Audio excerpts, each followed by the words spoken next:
Et voilà, l'entracte est fini et je dois de nouveau m'excuser parce que le bruit qui m'a fait dire que c'était 5 minutes, eh bien c'était pas 5 minutes, c'était une entrée d'un message.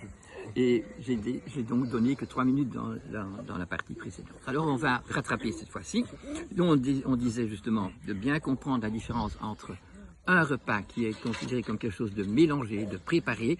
La plupart des fois, c'est chauffé. Il peut y avoir donc de la viande ou du poisson dedans. Il peut ne pas y en avoir. C'est donc n'importe quoi qui est mélangé est considéré comme un repas et demande au corps de ne plus que chaque organe qui n'est pas considéré dans la digestion de ne plus employer l'énergie vitale de l'organisme pour nettoyer ses propres toxines. Donc l'idée est donc bien.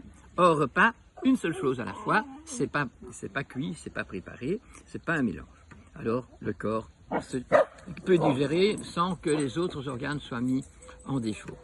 Il faut donc pouvoir savoir que si nous courons, nous avons une dédication, on dédique son corps à tout ce qu'il faut savoir quand on court. Et si on boit ou mange, le corps se dédicace à tirer le profit de tout ce qui est dedans. Mais le mélange des deux provoque des problèmes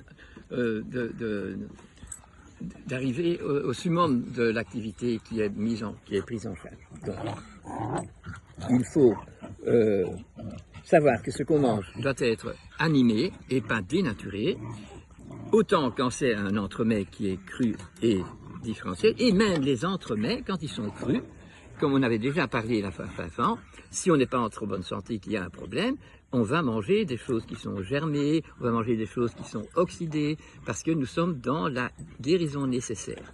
Donc également, si le chien se promène, lui il sait qu'il doit manger maintenant telle herbe qui est passée son âge, son summum, ou bien qu'il doit manger quelque chose qui est un germe ou quelque chose de ce genre.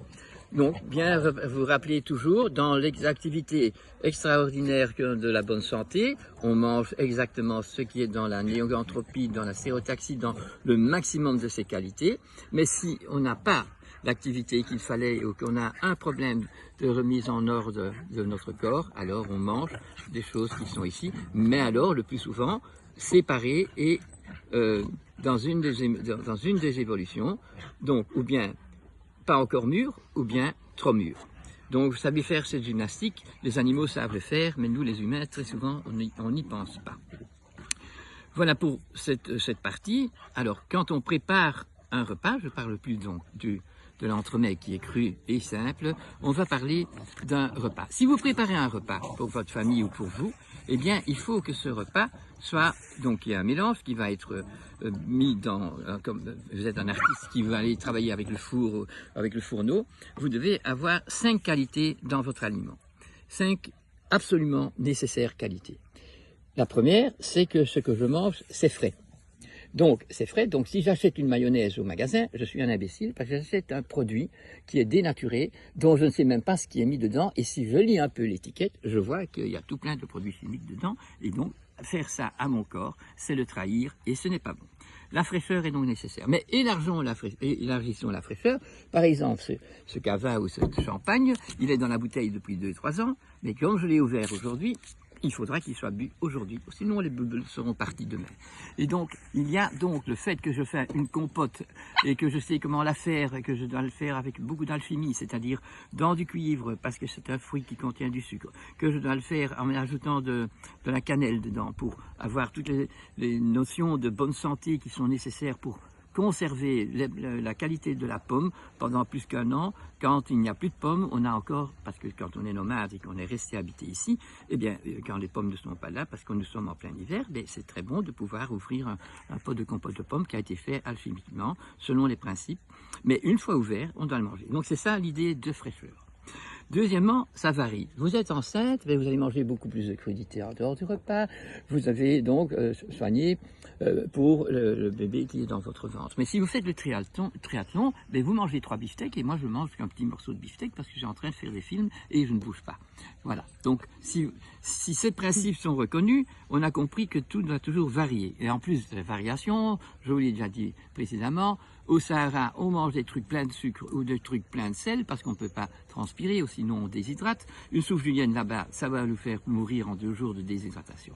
Mais manger ces biscuits, même biologiques ici, ça nous donne le diabétologue ou le cardiologue dans les 6 mois.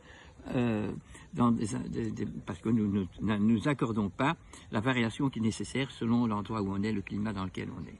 Donc, ce que je vous avais déjà expliqué, c'est que tout ce qu'on mange est pas processé. Le processing, c'est quelque chose qui est horizontal, qui bouge pas. Et donc, si j'achète du cornflakes, j'achète une bêtise.